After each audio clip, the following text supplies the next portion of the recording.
Hi, it's Carrie Westwood with part two of our painting the strawberry full moon with watercolors. I am at the Sophia 6 Mile Lavender Farm where I'm the head lavender wrangler, and looking forward to getting the second part of this video done. So I'm glad you're back. This is what we're going to be working on. And the beginning part of this, we will be just doing the layout and setup for our card. And again, we're taking a 9 by 12, dividing it in half, and creating our strawberry full moon. And I will show you the way that I did it. And if you want to make any changes or quick fun, adding glitter, adding crayons, adding any of your favorite art supplies, you don't have to ask permission. This was just how I did it and loved every minute of it. So I'm hoping you will too. And we'll get to work now. The Creative Fit coaching course that I took and certification taught me a lot about spirituality and my creativity. And one of the things we often did before we began painting or creating in whatever form was to call on those spiritual principles and spiritual guides that help us in our daily lives, but also in our inner lives, in our heart, our soul, our mind. And so I'm just going to ask you to think about this. Think about those places that you get spiritual growth and spiritual healing from. And everyone may be different. I'm not going to judge what your choice is. And we're just going to take 3 deep breaths.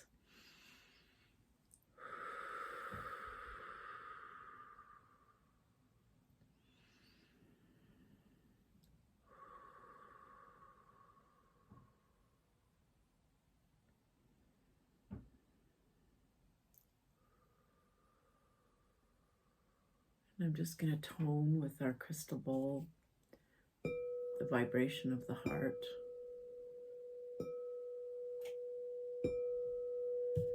And ask that the moon be our guide tonight, this strawberry full moon, to lighten the darkness, to show us those things that we no longer need.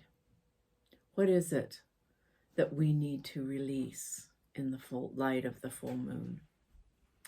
The goddess, the full moon, Mama Kilia, is there to help us release any tension, release anything we've been holding on to for far too long. So just continue to take those deep breaths throughout your practice of painting today, and allow Mama Kilia, the strawberry full moon, to guide you through this practice, this healing. And let that continue on through your painting practice. Set yourself up. You may want to light a candle. I have this lovely. You may want to play a singing bowl. Put on some music that really helps you settle, helps you calm, helps you stay grounded. What are the colors that speak to you of the heart energy, that energy that's going to guide us today? So again, let's take three deep breaths.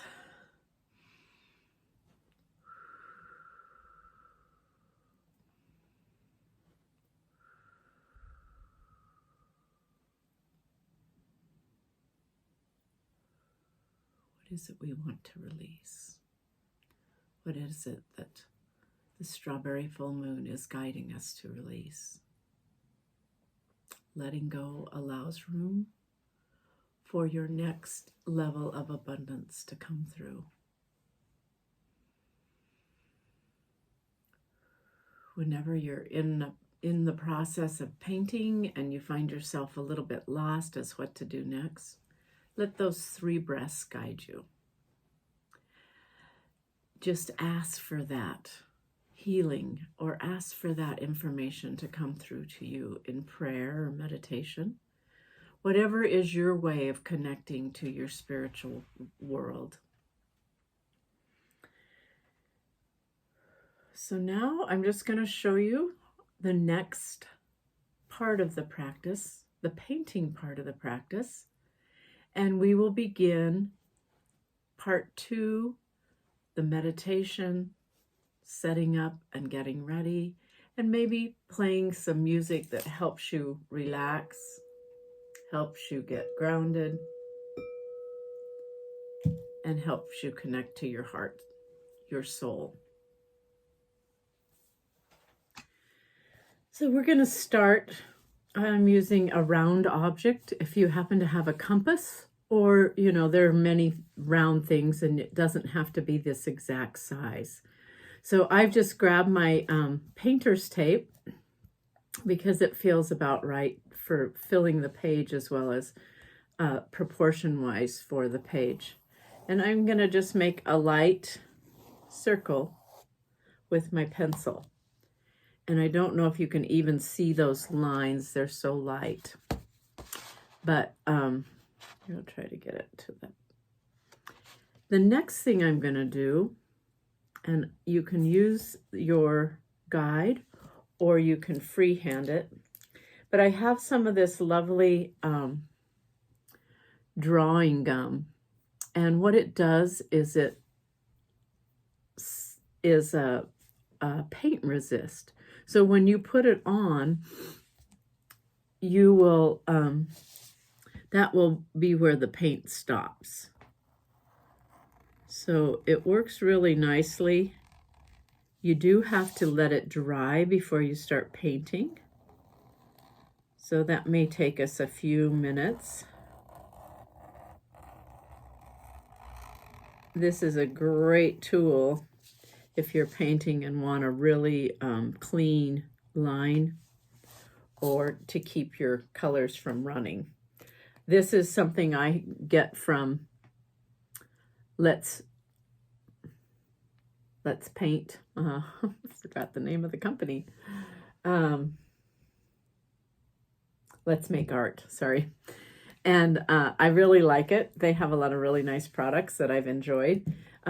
Earlier, when we were making the fan, I meant to talk to you about this because I did go in and highlighted, but I forgot to tell you about my favorite highlighter, which is a gold pen.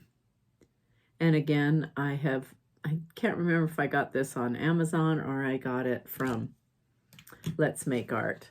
But I think you can see as I move the painting, you can see how that gold outline really makes everything show up sharp.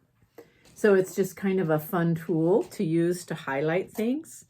In this painting, I don't think I used much.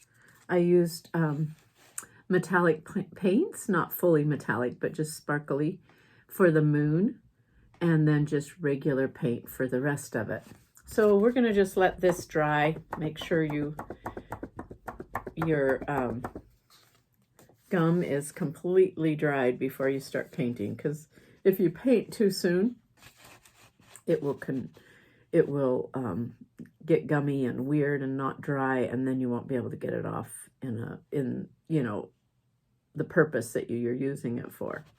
So it also comes off really nicely with an eraser, and that pencil line that you put on will also come up. So it helps remove those pencil lines that sometimes mar your painting. So I'm just gonna get, I think I'm gonna work with my really big paintbrush. And the reason I'm gonna work with that, and I'm working on this surface right here because I wanna play with some colors, see what colors I need. So I'm on a big sheet of paper, what have I got going on here? But I'm using my, this is my Viviva color sheets, metallic single set. And I love the pink. So we're gonna kind of start with that as a base layer. And always remember when you're painting with watercolors, it's a good idea to paint your lightest value first. If you paint black first, nothing will get through that. If you paint a light pink like we're doing right now, and I just kind of let the feeling of the moon come through. What is it that wants to come through? We're not expecting a perfect moon that shows all the hills and valleys, but you might just, you might want to do figure eights. You might want to do a spiral. Just whatever speaks to you. And again, you can let that dry, or you can play with some other colors on it. Since we're doing strawberry moon, I'm going to go with a nice ruby red for some of my highlights. Maybe you want to work with the energy of the spiral.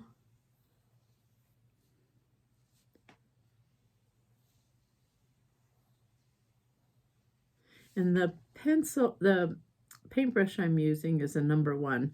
It's got a really fine point, so I can do some really fine lines, or I can lay it down thicker. It's really a fun one to play with. And this is also a really fun painting just to play with. You don't want the whole rainbow probably, but get some color in there. I'm going to go to my golds because I think gold is a big part of the moon. Or maybe you wanted a little silvery, more silver. So you want to go with a gray or a silver. So I'm going to just pick up a little bit of gold.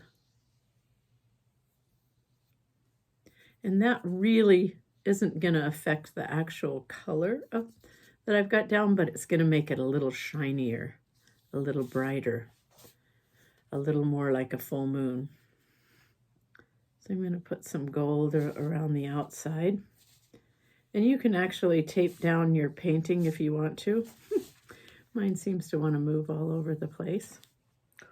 And then maybe I'm going to go in with just a little bit of silver. Something right in the center to really make that moon pop a little bit. Give it a different light. And so that's going to be the base for my painting. I might want to go in and add a little more color. I can do that once it dries. Or I can do it now and let those colors blend. It's really fun going from this big fat wide brush to this really thin one. And just playing with that edge. Oh yeah, that's nice. The moon isn't perfectly round, even though it looks like it when it's full. So it's fun to kind of give it some character. You could paint a face in there. You could just play with color and design. Maybe in your musings you see something that wants to come out. It's kind of like that old hypnotist wheel thing that they always show in movies. When you paint like this, it kind of gives you that sense of drawing you into the energies of the moon. So this is our part 2. We're going to leave it at this. We're going to let it dry for a bit. And then we're going to do some journaling. And again, if we want to journal on top of our paint, we have to make sure that our paint is super, super dry. Otherwise, it just tears up the paper and also gums up the pens. So I'm just going to leave it now for a bit. And then we'll start with the next step of writing in those things that the moon is highlighting and wants to show us. Those things that we want to release. Oops, I went to get rid of that mark and I ended up with another mark. So I'm just going to play with that for a little bit then. See what happens there. Give it a little more of an oval shape. And when the masking comes off, we'll see what that looks like. I may want to change it up again. So the great thing about watercolors is most mistakes can be just enjoyed and played with and set you on a new course that maybe you didn't realize you wanted to do. So I'll be back with part 3, journaling and releasing.